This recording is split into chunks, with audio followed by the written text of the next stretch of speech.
चलो भाई नोट करिए। तो मैंने आपको क्या बोला है कि मोमेंटम कहाँ कहाँ पे कंजर्व होगा ऑब्लिक कोलिजन में? Any direction. तो एक काम करिए, ये बॉल u1 से गई, ये u2 से गई, m1 m2, ये अल्फा बीटा पे हो गए। आप सारे बच्चे मुझे कंजर्वेशन ऑफ मोमेंटम की इक्वेशन लिख के दिखाइए अलोंग एक्स एक्सिस। लिखिए applying conservation of momentum along x axis से आपको लिख के दिखाना है कि हमारी इक्वेशन कैसी बनेगी एक्स एक्सिस पे। Conservation of momentum along x axis.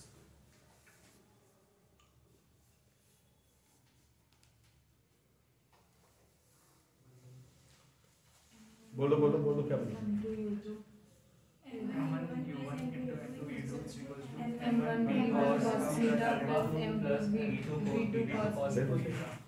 है ना? आने वाला मोमेंटम कितना है? सारे बच्चे मुझे बताएं ये मोमेंटम कितना है? m1 u1। ये कितना है? m2 u2। तो अगर कोई मुझसे पूछता है व्हाट इज इनिशियल मोमेंटम, तो कितना होगा?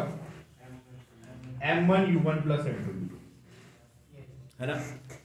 फाइनल में आप सबको पता है अगर ये वेलोसिटी v1 है तो ये कितनी होगी? और ये कितनी होगी? ये कितनी होगी?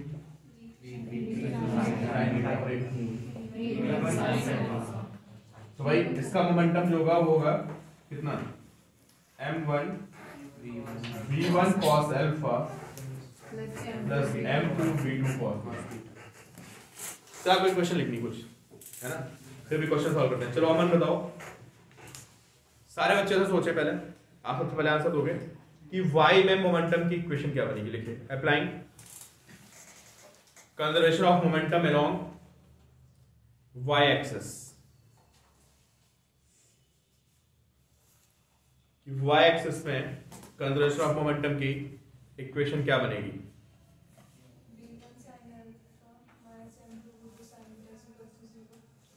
किससे बोलना? पहले प्रश्न था ना? ठीक है सही बोला आपने, बिल्कुल सही इक्वेशन बोली ना भाई। शुरू में कितना मोमेंटम है बताओ? अनुष्का सही बोल रहे हैं आप भी, शुरू में जीरो है जीरो। क्यों जीरो है भाई? सबको पता है दोनों बॉडीज कहाँ जा रही है? एक्स में जा रही है तो वाई का जीरो होगा। अच्छा, लड़ने के बाद ये थोड़ा सा ऑब्लिक गई है तो इसमें वाई कॉम्पोनेंट आ गया ना। कितना आगे बताइए? m1 v1 sin अल्फा, और इसमें लेकिन नेगेटिव है ना, इसलिए इक्वेशन मिलेगी नोट करिए। क्लियर? तो जब भी कभी ऑब्लिक कोलिजन में क्वेश्चन आएगा तो आपको थोड़ी सी कैलकुलेशन ज्यादा करनी पड़ेगी। उसमें एक्स में मोमेंटम आएगा और वाई में दो इक्वेशन बनेगी, और तीसरी उसकी बनती किसकी? ओवरऑल रेस्टिट्यूशन की। चलो उसकी इक्वेशन मुझे लिख के बताओ। आप सबको याद रहे कि मैंने आपको बताया था जो कोएफिशिएंट ऑफ रेस्टिट्यूशन की इक्वेशन होती है वो किधर बनती है? Along line of impact. Line of impact क्या होती है? जब दो बॉडीज हिट करती हैं तो जहां पे उस पर नॉर्मल एक्शन आती है उसको हम क्या बोलते हैं? Line of impact. तो हमें वेलोसिटीज को क्या करना होता है? लाइन ऑफ इम्पैक्ट के अलोंग ब्रेक कर देना होता है। ठीक है, जस्ट मैं आपको प्रैक्टिस करा रहा हूँ, आप मुझे बताइएगा कि इसमें इक्वेशन क्या बनेगी। देखो भाई, वो एक बॉल भागते हुए आ रही है ऐसे, कितनी स्पीड से? यहाँ पे बॉल है, ठीक है, और ये कितना जा रही है? ये जा रही है u2 से। ये आगे इसको हिट करेगी, जब हिट करेगी जिस इंस्टेंट पे, ठीक है, उस समय जो ये एंगल बन रहा है, जो लाइन ऑफ इम्पैक्ट एंगल है ना, ये एंगल इस लाइन के साथ थीटा एंगल बना रहा है। समझ गए? कितना एंगल हो गया? थीटा। उसके बाद ये वाली बॉल कहां चलेगी? इधर चलेगी अल्फा एंगल पे, ठीक है, और ये बॉल कितने में चलेगी? और इसी लाइन से roll up angle from this line, है ना, ये जो हमारी लाइन थी ठीक है, इस लाइन से ये चलेगी कितने पे, अल्फा पे, और इस लाइन से ये बॉल कितने चलेगी, बीटा पे। ये ऐसे चलेगी, ये अल्फा पे चलेगी, इसको लिखिए बीटा।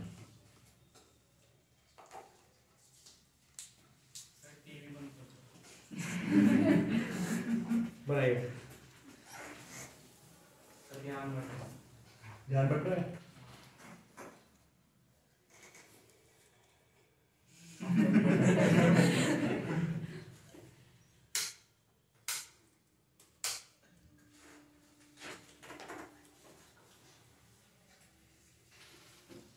यार अल्फा बीटा ध्यान समझना है क्या, मुश्किल नहीं है इतना, ठीक है, लेकिन थोड़ा सा अगर आप एक दो क्वेश्चन में गड़बड़ी कर गए तो फिर बहुत कंफ्यूजन हो जाता है। कंफ्यूजन ना होने पर बस ये ध्यान रखना, कुछ होता है तो भी क्लियर कर लेना। अल्फा कौन सा एंगल है यहाँ पे, ना ना ना, जो लाइन ऑफ इम्पैक्ट थी ना, देखो इसके ये लाइन जो थी ये कौन सी लाइन है, और ये कौन सी है, ये भी लाइन ऑफ इम्पैक्ट। अब लड़ने के बाद क्या होगा यार, ये इधर चला गया कितने एंगल पे, लाइन ऑफ इम्पैक्ट से ये अल्फा पे चला गया, और ये कहां जाएगा बताओ, ये थोड़ा और नीचे चला गया, कितने पे चला गया लाइन ऑफ इम्पैक्ट से, सर तो इसका एंगल फिर उस पॉइंट से क्यों बनेगा, हाँ इसका एंगल उस एक ही पॉइंट से क्यों बन रहा है दोनों एंगल, ये लाइन ऑफ इम्पैक्ट से नीचे नहीं आना चाहिए, मतलब इस साइड नहीं बनना चाहिए इस पॉइंट से। सारे एंगल्स हम लोग यहाँ पे लाइन ऑफ इम्पैक्ट लेते हैं, ये v1 हो वही गया, मैं कह रही हूँ ना, जैसे ये v2 है, ये वाला थोड़ा इस साइड नहीं शिफ्ट होना चाहिए, नहीं भाई कोई ऐसे जा रहा था और आप आगे उसको ऐसे हिट मार दो, थोड़ा सा और नीचे चला जाएगा। अल्फा एंगल और बीटा एंगल का ओरिजिन एक पॉइंट पे कैसे बन रहा है अगर दो बॉल्स अलग अलग हैं तो, ये बॉल रहने बाद कहाँ चलेगी बताओ, उस साइड अल्फा एंगल पे, किससे, लाइन ऑफ इम्पैक्ट से, और ये लाइन ऑफ इम्पैक्ट से कितने चलेगी, तो ये सर अपने एरिया की लाइन ऑफ इम्पैक्ट से जाएगी ना, ये बॉल की साइड से क्यों जा रही है, आपको बोलना वहां पे बना दो ऊपर, जैसे v2 बना लिया वैसे v1 उसके साइड से चलनी चाहिए ना। सर वो कह रहे हैं सर पहली बॉल पे लाइन ऑफ इम्पैक्ट तो आया जो दूसरे पे नहीं आया। नहीं ये तो हमने तो लाइन तो इन जनरल बना दी ना ऐसे, वो कहीं बना हुआ वैसे। अरे सर आप समझ ही नहीं रहे। हाँ सर वो बॉल आप v2 पे, सर मैं कह रही हूँ आपने अल्फा और बीटा एंगल दो अलग अलग बॉल्स के एंगल है ना, तो आपने एक ही ओरिजिन से कैसे बना दिया, एक ही ओरिजिन से कैसे बना दिए, एक ही ओरिजिन से बन रहा है दोनों एंगल, नहीं ये डायरेक्शन कौन सी बताओ, समझ मैं तो बात समझ गया, ये डायरेक्शन कौन सी है, लाइन ऑफ इम्पैक्ट मैं कहीं भी बनाऊंगा, मैं यहाँ बनाऊंगा, कैसे पहले तो बना, अरे सर मैं सर वो ये बोल रही है कि एक ही बॉल के ओरिजिन से आपने दोनों एंगल बना दिए, कैसे बॉल आप बना? ऊपर बना दो वो मतलब अच्छा। करके। देखो ये लाइन ऑफ इम्पैक्ट थी, हाँ। अच्छा इसकी वेलोसिटी कितनी बताओ, इसकी वेलोसिटी मैंने किधर दे दी थी आपको, ये वेलोसिटी v2 इधर दे दी ना मैंने, ये जो ये बॉल है इसकी वेलोसिटी कितनी हो गई, इसकी वेलोसिटी ये v2 हो गई है ना, इसको थोड़ा पीछे लेके आए, इस लाइन से कितना एंगल बन गया इसका, बीटा, वो तो लाइन को कहीं भी बना दो ना, क्या क्या चार्ज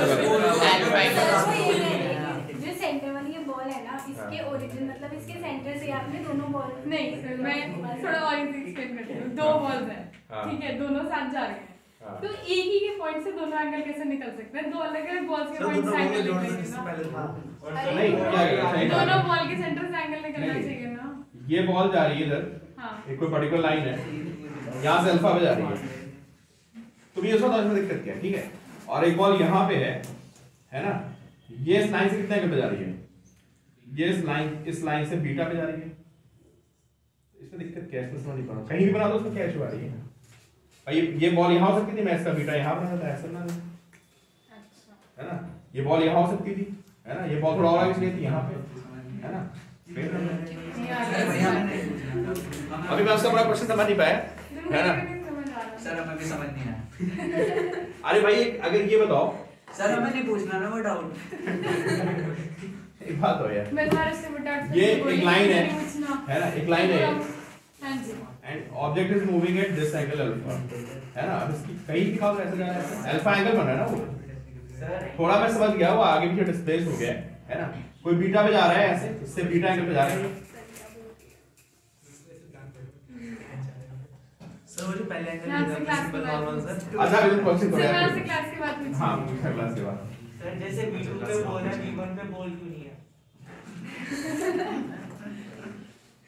पूरा डायग्राम चला गया है। रुको चेक करना है। रुको अच्छा एक सेकंड।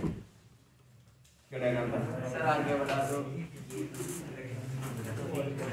तुम लोग ने रुक जाओ। Today's picture डायरेक्ट कर दूंगा। U1 इसकी कितनी थी? U सुनो भाई डायग्राम। अब ये लाइन ऑफ इम्पैक्ट है। समझे क्या है? देखो भाई सारे बच्चे, अरे भाई बातें नहीं करो भाई समझते हो। अरे बातें नहीं भाई, समझ नहीं आने का फिर प्लीज। ये क्या है? लाइन ऑफ इम्पैक्ट हो गई। तो मैंने यहाँ पे बना दी लाइन ऑफ इम्पैक्ट। देखो मैंने क्या बना दिया? मैंने लाइन ऑफ इम्पैक्ट। ये बॉल किस एंगल पे जाएगी? इसका जो एंगल है ऐसे, वो कितना एंगल लाइन ऑफ इम्पैक्ट के साथ? अल्फा। ये बॉल भी किस एंगल पे जाएगी? ठीक है, ये जा रही है यहाँ से कितना एंगल पे? तो लाइन ऑफ इम्पैक्ट ऐसे कितने एंगल पे जा रही है? ये बीटा पे जा रही है, दो बॉल्स हो गई। समझे कितने जा रही है?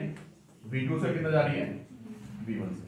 ठीक है, अब आपको करना क्या है? आपको लिखना है कोएफिशिएंट ऑफ रेस्टिट्यूशन की इक्वेशन। देखिए राइट इक्वेशन ऑफ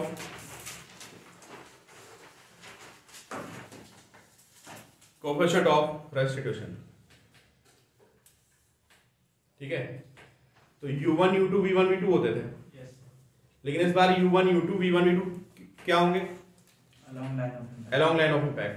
ठीक है, और ये एंगल थीटा हमारा, this angle theta, this angle theta.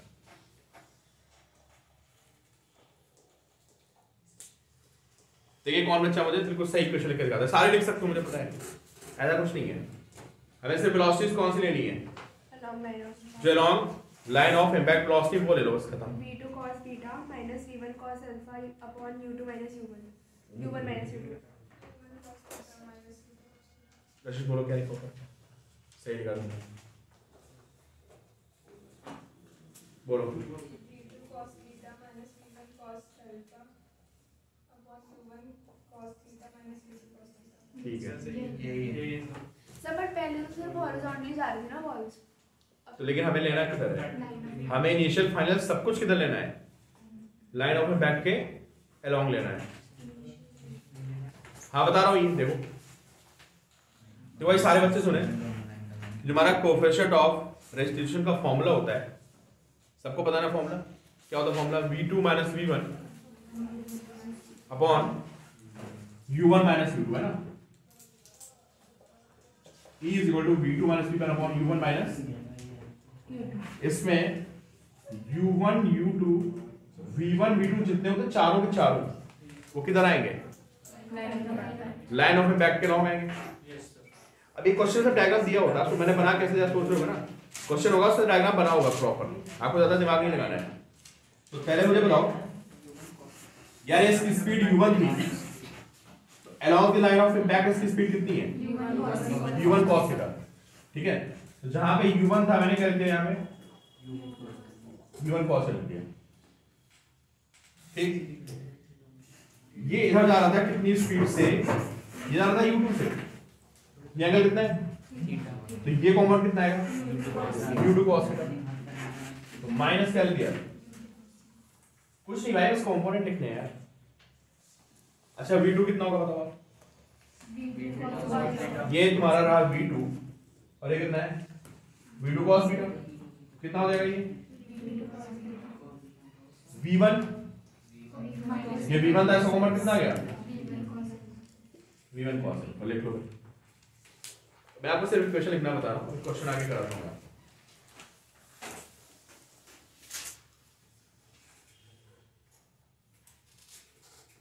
आई बात समझे?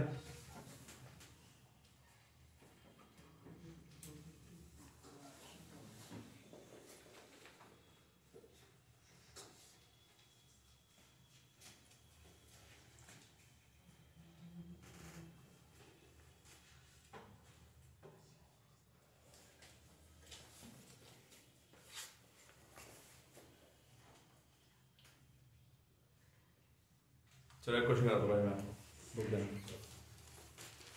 और है, इसको क्या बोलते हैं भाई? लाइन ऑफ इम्पैक्ट, है ना? लाइन ऑफ इम्पैक्ट कैसे पता चलेगा? जहां पे वहां पे लाइन ऑफ इम्पैक्ट होगा। इसको क्या बोलेंगे बताओ? इसको बोलते हैं कॉमन टेंजेंट। लिखिए इसमें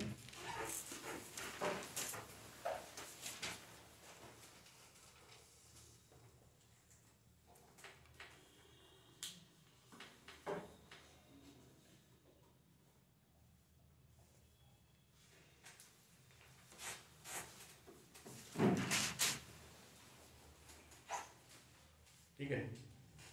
अगर मैं आपसे पूछूं कि फर्स्ट बॉल की वेलोसिटी, सारे बच्चे ध्यान दो रहे, किसकी? फर्स्ट बॉल की वेलोसिटी कॉमन टेंजेंट की डायरेक्शन में कितनी है? जो फर्स्ट बॉल है इसकी वेलोसिटी इधर कितनी है? ये कौन सी डायरेक्शन है? फाइव मतलब कौन सी डायरेक्शन? Common tangent. जहां पे उनकी कॉमन टेंजेंट आएगी, ये वेलोसिटी कितनी है? u1 sin theta. हेडिंग लिखना वेलोसिटीज अलोंग कॉमन टेंजेंट। उसी में हेडिंग लिखना अगला point, velocities along common tangent.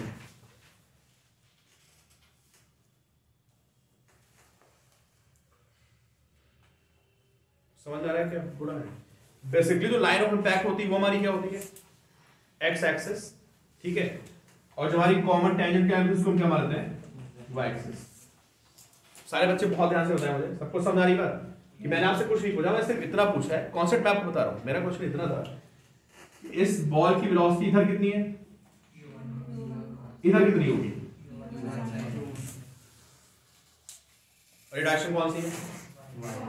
Y से मतलब कॉमन टेंजेंट। अच्छा, इसकी वेलोसिटी इधर कितनी बताओ? इम्पैक्ट के बाद इसकी वेलोसिटी इधर कितनी है? ये भी 1 cos अल्फा थी, और ये कितनी थी बताओ? देखो इसको रिव्यू। अब देखो रिलेशन बता सकते हैं कि u1 sin थीटा और v1 sin अल्फा में क्या रिलेशन होगा? जिस बच्चे ने बता दिया समझो उसको सब समझ में आ गया। u1 sin थीटा और v1 sin अल्फा में क्या रिलेशन है? सेम डायरेक्शन, सेम डायरेक्शन में दोनों सेम रहेंगे। दोनों सेम रहेंगे। क्यों रहेंगे same? along the common tangent है। परपेंडिकुलर जो चेंज नहीं होती। फोर्स ही नहीं है। सेम फोर्स ही नहीं कोई फोर्स पैरेलल टू फोर्स तो आ गया ना normal action. Sir but perpendicular intersection और कॉरेस्पॉन्डिंग सर के लॉन्ग ईशान दोबारा बताओ क्या कर रहे हो? नॉर्मल या के परपेंडिकुलर है वो। देखो सुनो भाई, सारे बच्चे ने बिल्कुल सही बोला। इस बॉल की वेलोसिटी कितनी थी? u1 sin थीटा थी।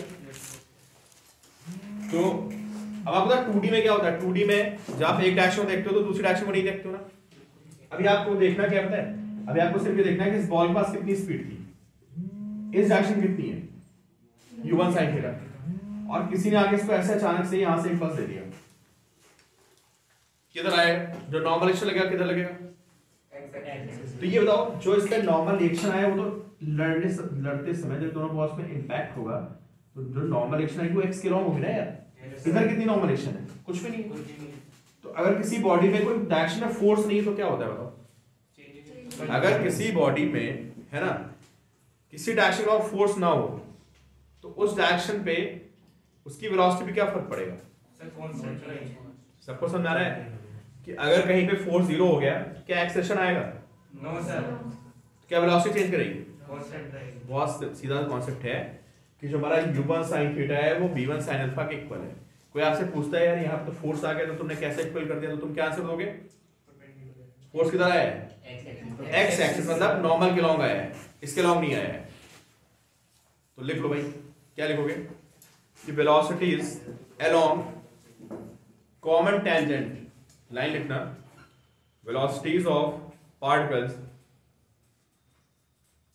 along common tangent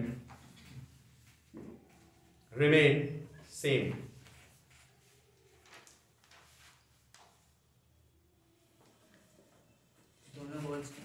दोनों बॉल्स की।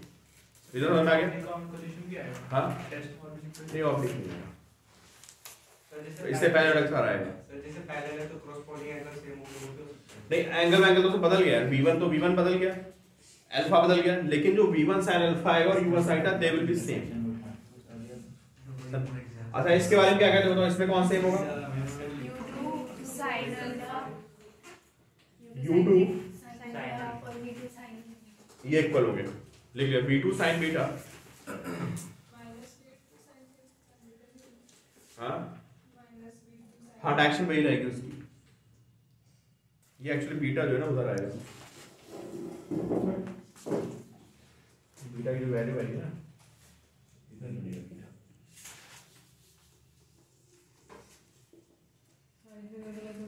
तो कितना हो गया, जो कि आपका V2 cos बीटा और ये कितना नहीं उसका चेंज करो, ये कितना हो गया कौन से होंगे बताओ?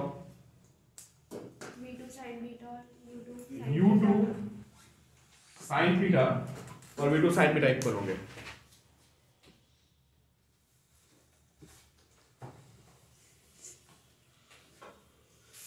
अभी क्वेश्चन ही सॉल्व किया, सिर्फ कॉन्सेप्ट देखें है ना, तो 4 कॉन्सेप्ट हो गए मिला के ऑब्लिक क्वेश्चन सॉल्व करने के, वो हमें चेक करना पड़ेगा कौन सा कॉन्सेप्ट लग रहा है। एक बार चारों कॉन्सेप्ट लिख लो फाइनली, 4 क्या क्या कॉन्सेप्ट निकल आए पहले बताओ।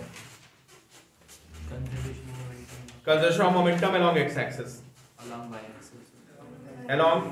वाई एक्सिस लिख लो पहले इसको शॉर्ट में। प्रॉब्लम सॉल्विंग अप्रोच ऐसे करके लिख लो, प्रॉब्लम सॉल्विंग अप्रोच।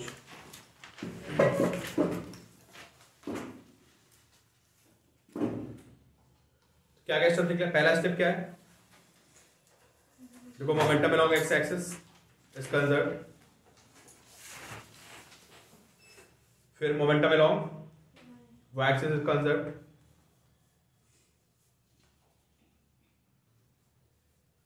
ठीक एक्स वाई कहीं भी बना सकते हैं हम लोग।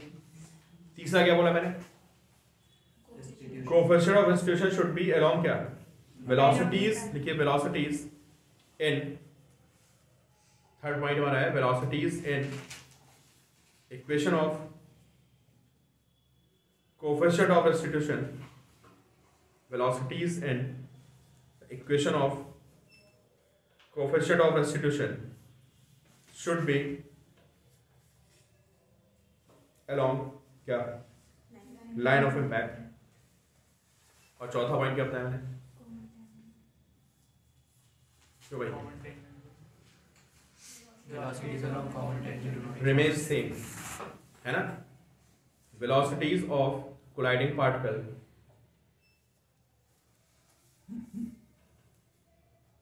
किधर, along common tangent है ना, remains क्या same।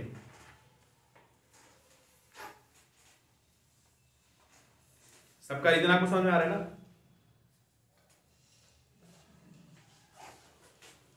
ठीक है। अब ना 2-3 इक्वेशन यूज करके हमारा काम हो जाता है, इतना लंबा क्वेश्चन है कि आपको 4 इक्वेशन आनी पड़ जाए है ना। तो अब आपको जो मैंने 52 क्वेश्चन भेजा था, सबसे पहले उसको देखो, आराम से समझो। और मैं आपको बता दूं 99% प्रॉब्लम्स, चाहे वो IIT की हो या नीट की हो, उसमें दोनों को कभी नहीं दोहराता है, वो हमेशा एक को क्या रखेगा बताओ, आगे वाले को रोक के रखेगा, समझे, और पीछे वाला आगे उसको ऑब्लिक हिट करेगा, फिर दोनों चले जाएंगे। दोनों को स्पीड देगा तो थोड़ा सा क्या होता है ना, कैप्चर थोड़ी लेंथी हो जाती है, ठीक है। तो कभी भी इतना लंबा क्वेश्चन नहीं बनेगा कि जहां पे हमारे पास 52 या 25 एक ही क्वेश्चन भेजा उन्होंने, यार एक की वजह होते हैं 25 मैंने 52 बोल दिया था।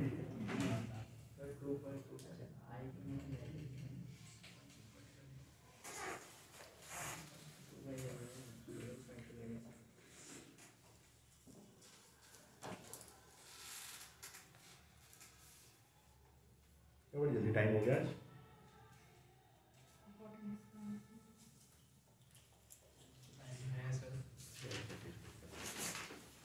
अभी चलेगी 20 मिनट क्लास यार, इतना मुझे करा दिया भी कुछ नहीं करा यार, लिखा एक भी क्वेश्चन भी नहीं हुआ।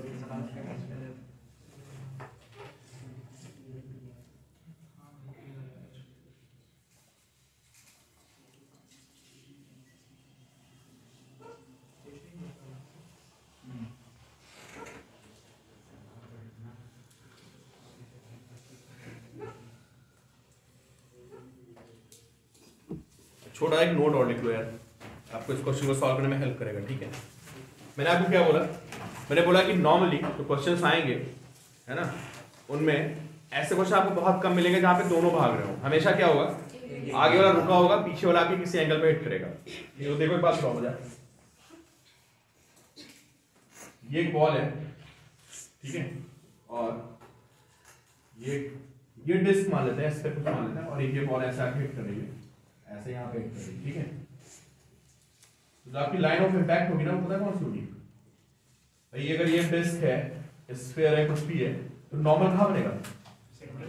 तो जो ये होता है, ये हमेशा क्या होगा, लाइन ऑफ इम्पैक्ट होगा। हालांकि बात अपने आप ये पता कर सकते थे, बट कभी कभी कंफ्यूजन हो जाता है। मैंने आपको बता दिया कि बॉल आपके हिट करेगी, तो ये क्या होगा, इस पे नॉर्मल एक्शन ऐसे लगेगी, और नॉर्मल एक्शन इस पे कहाँ लगेगी? जो नॉर्मल रिएक्शन होती है सरफेस के परपेंडिकुलर होती नहीं होती है। किसी स्फेरिकल बॉडी में तो तुम नॉर्मल बनाओगे ऐसे, तो कहां से पास करेगा? सेंटर से पास कर जाएगा, सीधी सी बात है ना। तो हमेशा ध्यान रखना कि जहां पे पॉइंट इंपैक्ट करेगा वहां पे ये आपकी लाइन ऑफ इंपैक्ट हो जाएगी। और मोस्टली क्वेश्चन में दिया होता है, पता है तुमको, ऐसे अभी हम मिलेंगे क्वेश्चन, तो आपको लाइन ऑफ इंपैक्ट ढूंढनी नहीं पड़ेगी, आपको पहले बता देगा। चलो बताओ इस क्वेश्चन में क्या क्या गिवन है, मैं क्वेश्चन करवा देता हूँ आपको। बताओ, निखिल बोलो क्या क्या दिया है क्वेश्चन में, क्या क्या वैल्यूज गिवन है, समझाओ भाई। अंश बताओ। सर आपने निखिल को कहा था। अच्छा निखिल थोड़ा स्लो क्या रहेगा, तुम बता दो। चलो क्या है क्वेश्चन में? 2 point particles A and B are placed in line on a frictionless horizontal plane. हाँ। If particle A of mass 1 kg is moved with velocity 10 meter per second. एक मिनट, मुझे समझना है जो पार्टिकल A कितने से आ रहा है, कितने जा रहा है भाई? 10 meter per second. ये समझ में आया मुझे कि जा रहा है 10 मीटर पर सेकंड से। अच्छा बी का क्या सीन है? Towards stationary particle B of mass 2 kg. अच्छा बी यहाँ पे रखा हुआ है नीचे या ऊपर? लाइन में सामने। बिल्कुल सामने रखा हुआ है, ऐसा नहीं होगा। सीधा रखा है। अच्छा चलो सीधा सीधा रखा है, फिर क्या है? And after collision, हाँ। the two move at an angle of 45 degree with the initial direction of motion. ये रही इनिशियल डायरेक्शन ऑफ मोशन, देखो समझे? एक चला गया किधर, बी यहाँ पे होगा, समझे? हाँ ये हिट करने के बाद पता क्या होगा, हिट करने के बाद ये आपकी लाइन ऑफ मोशन है, यहाँ से ए इधर चला गया, उसने पता रखा कितना एंगल, 45 degree. और दूसरा यहाँ चला गया कितने पे, 45 degree. ऐसा समझ में आ रहा है? डायग्राम में तो सीधा लग रहा है। नहीं नहीं, उसने बोल दिया ना यार, उसने क्या बोला कि दे मूव एट, उनके बीच का एंगल 45 है, क्या है? After collision, आफ्टर कोलिजन क्या लिखा है? the two move at an angle of 45 degree. अच्छा, with the initial direction of motion. With the initial direction of दोनों 45 हो गए। फिर तो मैंने आपको बोला ना कि बहुत लंबा क्वेश्चन नहीं बनाएगा कि आपको सब कुछ नोट दे देगा। फिगर में तो दोनों एक साथ ही है ना, एक लाइन पे। फिगर देखो, फिगर में अभी तक टकराया नहीं है। नहीं वो फिगर गलत बनी हुई है, फिगर गलत ही बना दी उसने, कंफ्यूज हो गया ना। ऐसा पॉसिबल ही नहीं कि फिर अगर वो सीधा जाके लड़ेगा तो हेड ऑन हो जाएगा ना यार। ऑब्लिक कब होता है, जब तुम थोड़ा सा उसके सेंटर से क्या हो अलग आके हिट करोगे, तब तो ऑब्लिक होगा। तो मैंने आपको बोला ना कि बहुत सारी वैल्यूज आपको ऑलरेडी दे देता है, अब निकालना क्या बताओ मुझे। यार देखो बहुत सारी इक्वेशन बन सकती हैं, क्यों बहुत सारी इक्वेशन बन सकती हैं। अभी हमें मिनिमम इक्वेशन में काम करना है, तो बताओ क्या क्या इक्वेशंस बनेंगी। तो सबसे पहले क्या करना है हमें, क्यों भाई, कंजर्वेशन ऑफ मोमेंटम किधर, along x एक्सिस। सबसे पहले एज्यूम करना है किसको, v1 v2 को मैंने एज्यूम कर लिया, एंगल ऑलरेडी दे रखा था उसने। मैंने आपको बोला ना कि कभी कभी ऐसे क्वेश्चन भी आएंगे जहाँ पे एंगल नहीं गिवन होगा, बट वो क्वेश्चन बहुत ही क्या होता है, मुश्किल होता है, तो मोस्टली आपको एंगल सब बता देता है। तो भाई सबसे पहले कंजर्वेशन ऑफ मोमेंटम लगाते हैं किधर, सबसे पहले लगाते हैं कंजर्वेशन ऑफ मोमेंटम किधर, along x। बोलो भाई कितना मोमेंटम आया, m into 10 आया, m into 10। ये वेलोसिटी कितनी है, ये v1 है, तो ये कितनी आएगी, v1 cos 45, this is m v1 cos 45। ये v2 है, तो ये कितना आएगा, कितना आएगा ये m v2 cos 45। ये क्वेश्चन होगी शायद मतलब m तो इक्वल ही है। नहीं सर एक का 1 है और 2 अच्छा ये 1 है, जब तो पता ही नहीं। और ये कितना है? अच्छा ये भी 1 है, और ये कितना है? 2। तो 10 is equal to v1 by root 2 plus twice v2 by root 2 है ना। क्रॉस मल्टीप्लाई कर देते हैं, v1 plus 2v2 10 ठीक है भाई। y में क्या बनेगी इक्वेशन? अरे भाई बातें नहीं, y में क्या इक्वेशन बनेगी? निकल जोड़ो। इसका मास कितना था? 1 kg था। शुरू में कितना मोमेंटम था y में? 0। इसका कितना है बोलो? 1 into sin 45 minus 2 into v2 2 into v2 sin 45 sin 45। यहाँ से क्या करेंगे? v1 is equal to minus 2v2। 2v2 यहाँ से आ गया v1 is equal to 2v2। वही बात होगी। सर आगे 5 ठीक है, सॉल्व कर लिया भाई। क्या क्या आंसर आ रहा है बता दो मुझे।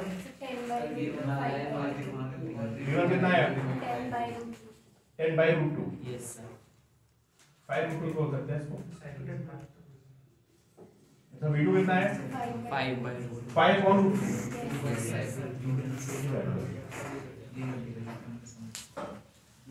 ठीक है, असली क्वेश्चन इसका क्या था?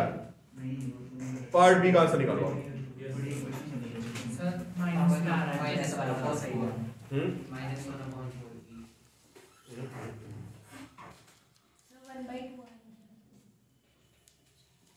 सारे बच्चे ध्यान से गए। देखो उधर देखो भाई, क्या निकालना है? क्या है? कोएफिशिएंट ऑफ रेस्टिट्यूशन निकालना है। क्या क्या चाहिए मुझे? u1 u2 v1 v2 with angles, और हमें क्या चाहिए? Line of impact. Line of impact बताएगा कहां पे होगी? तुम ये बताओ मुझे कि जो b है वो कहां पे था?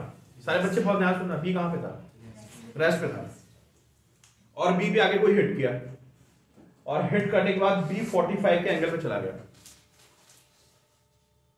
समझे? तो अगर कोई बॉडी रेस्ट पे है तो वो किधर भागेगी बताओ? कोई बॉडी रेस्ट पे है, मान लो कोई भागता हुआ आ रहा है ऑलरेडी। सोचिए कोई ऑलरेडी भागता हुआ आ रहा है, मैं उस पर फोर्स लगा दूं तो क्या होगा? थोड़ा डिफ्लेक्ट कर जाएगा। क्लियर? लेकिन अगर कोई रखा हुआ है और मैं उस पर फोर्स लगा दूं तो क्या होगा? अरे भाई जिधर मैं फोर्स अप्लाई करूंगा उसी डायरेक्शन में भागेगा ना वो। कोई बॉडी के रेस्ट पे। तो अभी ये बॉल कहां जा रही है? ये जा रही है 45 के एंगल पे जा रही, नहीं जा रही है? यस सर इसका मतलब इस बॉल पे जो फोर्स आया होगा ना वो बिल्कुल इस लाइन से कितने एंगल पे आएगा? 45 समझ में आ रही बात? यस सर समझ लो भाई, लाइन ऑफ इम्पैक्ट नहीं बहुत से बच्चे को पास सर 1/2 आंसर यार। आंसर मुझे नहीं पता है। हाँ 7/2 है भाई। सारे बच्चे सुन रहे हैं कि ये जो बॉल बी है ये कहां पे थी? ये रेस्ट पे थी। यस सर उसके बाद इस लाइन से ये बॉल कितने पे जा रही है? 45 पे जा रही है।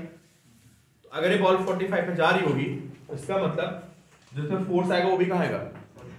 वो भी 45 पे आएगा।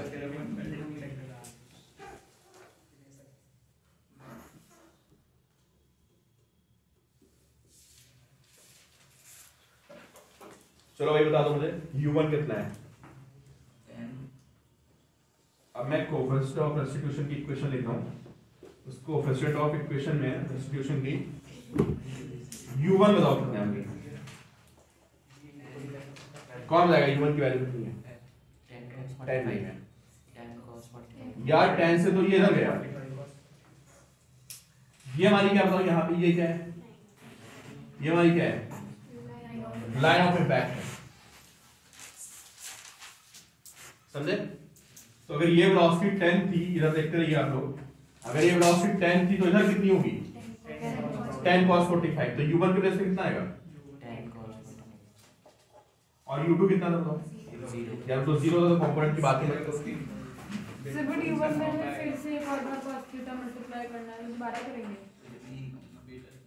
नहीं हमने मल्टीप्लाई कर तो दिया। हमें u1 क्या लेना होता है? What is u1? अच्छा u1 क्या है यहाँ पे? वेलोसिटी ऑफ मतलब या तो हम खुद कन्वर्ट करें फॉर्मूला का लगाएं। हाँ, initial velocity of first object along line of impact. Initial velocity of first object along line of impact 10 cos 45 ठीक है। है ना। u2 क्या होगा? 0। अच्छा v1 क्या है? What is v1? Final velocity किधर? Along line of impact. तो ये बताओ भाई कितनी आएगी? v1 cos 90 यार ये कितना एंगल है बताओ? ये लाइन ऑफ इम्पैक्ट है ना, ये तो v1 पूरा हो गया तो 0 हो गया। Yes, sir. ये समझ में आया? Yes, sir. Yes, sir. v1 क्या है मुझे बताओ? v1 क्या है? Cos 90. पूरा स्ट्रेट आप समझे नहीं। Velocity final velocity of first object along line of impact. फिर रिपीट कर रहा हूं, क्या है v1? Final velocity of first object along line of impact.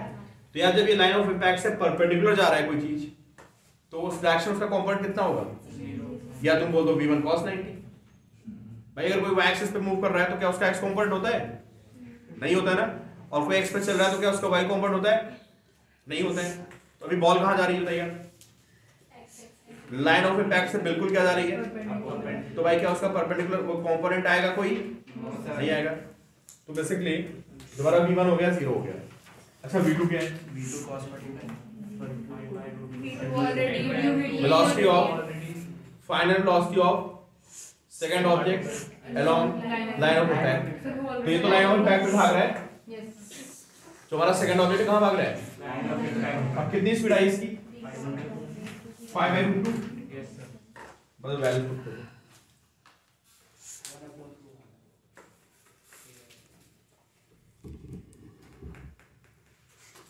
भाई अगर आप एक बार थोड़ा कंफ्यूज हो गए तो फिर आपको बहुत दिक्कत होगी, है ना।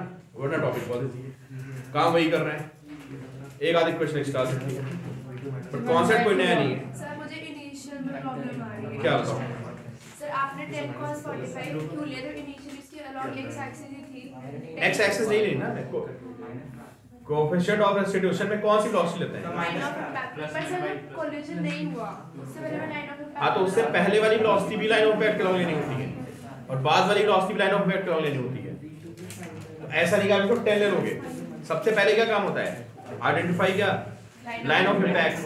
और जो इनिशियल वेलोसिटी भी है कौन, जो हमारा u1 और u2 भी है, उनको भी मैं क्या रिजॉल्व करना होता है? लाइन। आप वही गलती कर रहे हो, आप u1 u2 को रिजॉल्व नहीं कर रहे हो, आप सिर्फ क्या कर रहे हो? v1 v2। तो मैंने पहले लाइन ऑफ इम्पैक्ट बनाई, फिर मैंने इसको रिजॉल्व किया, फिर इसको रिजॉल्व किया। तो इनिशियल वेलोसिटीज को भी किधर लेना है? लाइन ऑफ इम्पैक्ट और फाइनल को भी कहां लेना है? Line of impact. ठीक है, अच्छा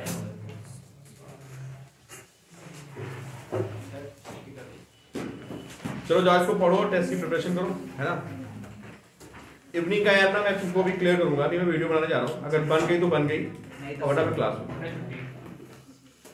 बता दूंगा मैं। हाँ